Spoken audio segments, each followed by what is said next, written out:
दिल्ली में कोरोना काफ़ी फैला हुआ है और जनता के साथ मिलके, केंद्र सरकार के साथ मिलके हम इसे काबू करने की पूरी कोशिश कर रहे हैं एक तरफ, और दूसरी तरफ जिन लोगों को कोरोना हो जाए उनके इलाज की समुचित व्यवस्था करने की कोशिश कर रहे हैं। आज दिल्ली में लगभग 25,000 एक्टिव केसेस हैं। 33,000 लोग ठीक होके अपने अपने घर जा चुके हैं। 25,000 लोग ऐसे हैं जिनको अभी भी कोरोना है।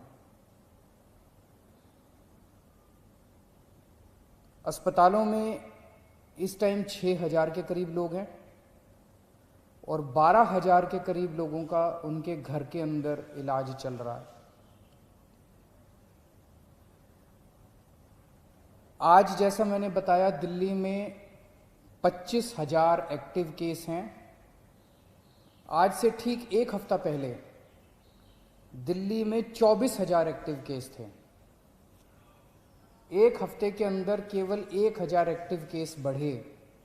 इसका मतलब लगभग जितने लोग बीमार ठीक हो रहे हैं उतने ही लोग बीमार हो रहे हैं।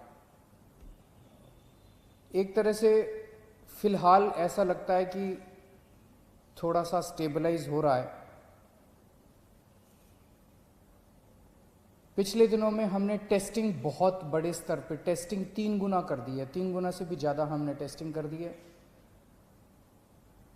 बीच में लोगों को अपना टेस्ट कराने में दिक्कत आ रही थी। मैं समझता हूं कि अब आपको टेस्ट कराने में दिक्कत नहीं आ रही होगी।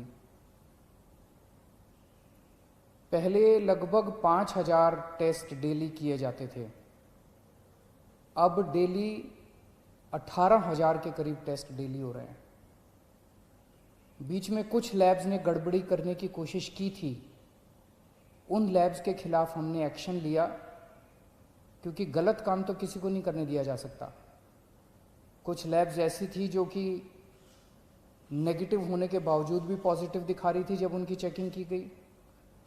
तो अब सारी लैब्स को सख्ती के साथ कहा गया है कि सही काम करना है और पूरी कैपेसिटी के ऊपर काम करना है, खूब टेस्ट करने हैं। केंद्र सरकार की मदद से दिल्ली में एंटीजन टेस्ट भी शुरू किए गए हैं। एंटीजन टेस्ट रैपिड टेस्ट होता है, 15 मिनट में, आधे घंटे में पता चल जाता है। तो इस टाइम दिल्ली के अंदर लगभग 18,000 टेस्ट डेली हो रहे हैं। मैं समझता हूं कि अब आपको अपनी टेस्टिंग कराने में कोई दिक्कत नहीं आएगी। जिन लोगों का इलाज हम घर पे करते हैं, जो लोग माइल्ड होते हैं, कम बुखार है, थोड़ी सी खांसी है या कोई सिम्टम नहीं है, ऐसे लोगों का इलाज उनके घर में ही रह के किया जाता है। उसमें हम डेली, हमारी टीम उनको फ़ोन करती है, उनसे हालचाल पूछती है, बुखार तो नहीं हुआ, और उनको एडवाइस देती है कि क्या क्या करना है।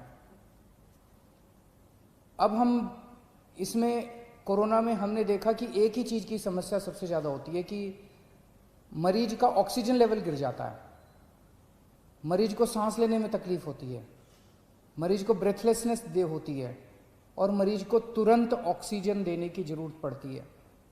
अगर मरीजों को सही टाइम पे तुरंत ऑक्सीजन मिल जाए तो कई मरीजों को बचाया जा सकता है। तो इसके लिए अब हमने क्या किया है कि जितने अब होम क्वारंटाइन के केसेस होंगे, होम आइसोलेशन के, दिल्ली सरकार हर होम आइसोलेशन वाले केस को एक ऑक्सी पल्स मीटर देगी। आप उस पल्स मीटर को अपने घर रखिए, जब आप ठीक हो जाएं सरकार को वापस कर दीजिए 10 दिन के बाद। उस पल्स मीटर से आप हर घंटे में, 2 घंटे में आप अपनी ऑक्सीजन नापते रहिए। अगर आपकी ऑक्सीजन कम होती है, हम आपको एक फ़ोन नंबर दे देंगे, उस पर फ़ोन कर दीजिएगा। हर डिस्ट्रिक्ट में हम ऑक्सीजन के कॉन्सेंट्रेटर रख रहे हैं। तुरंत हमारी टीम कॉन्सेंट्रेटर लेके पहुंच जाएगी जल्द से जल्द, और आपको तुरंत आपके घर में ऑक्सीजन दे दी जाएगी, और अगर ज़रूरत पड़ेगी तो आपको अस्पताल में शिफ्ट कर दिया जाएगा। कई बार हमने देखा है कि ऑक्सीजन तुरंत न मिलने की वजह से अस्पताल में शिफ्ट करने तक इतने में ही कई बार मरीज कभी कभी कोलैप्स कर जाता है। तो इसीलिए हर डिस्ट्रिक्ट के लेवल पे हम लोग ऑक्सीजन के कॉन्सेंट्रेटर रख रहे हैं, और अगर आपको ज़रूरत पड़ेगी तो कॉन्सेंट्रेटर पहले तुरंत आपके घर पहुंचा दिया जाएगा, ताकि आपको समय पे ऑक्सीजन मिल सके और आपको कंट्रोल किया जा सके। फिर आपको अस्पताल ले जाएंगे और अस्पताल में आपका इलाज किया जाएगा। 12 जून को दिल्ली के सारे अस्पतालों में मिला के 5300 बेड्स भरे हुए थे।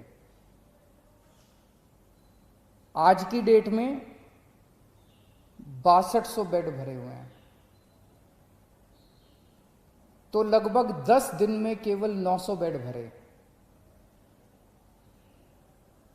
इन 10 दिनों में 23,000 नए मरीज आए।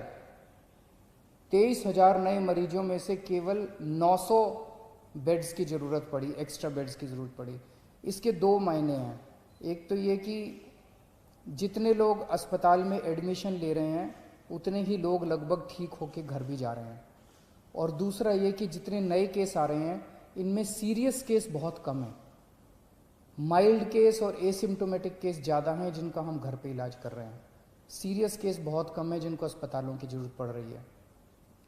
तो लगभग बेड्स की स्थिति ऐसी है कि डेली बेसिस पे 150 एक्स्ट्रा बेड्स की ज़रूरत पड़ती है।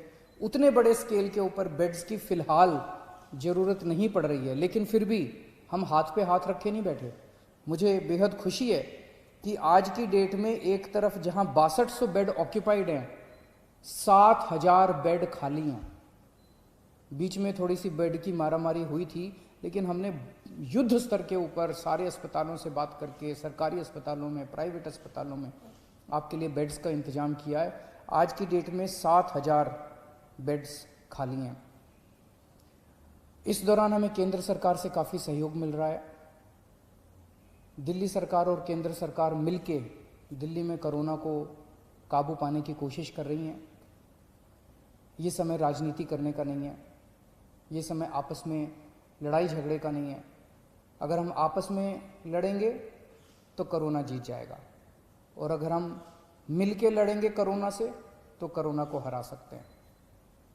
आज पूरा देश चाइना के खिलाफ 2 युद्ध लड़ रहा है।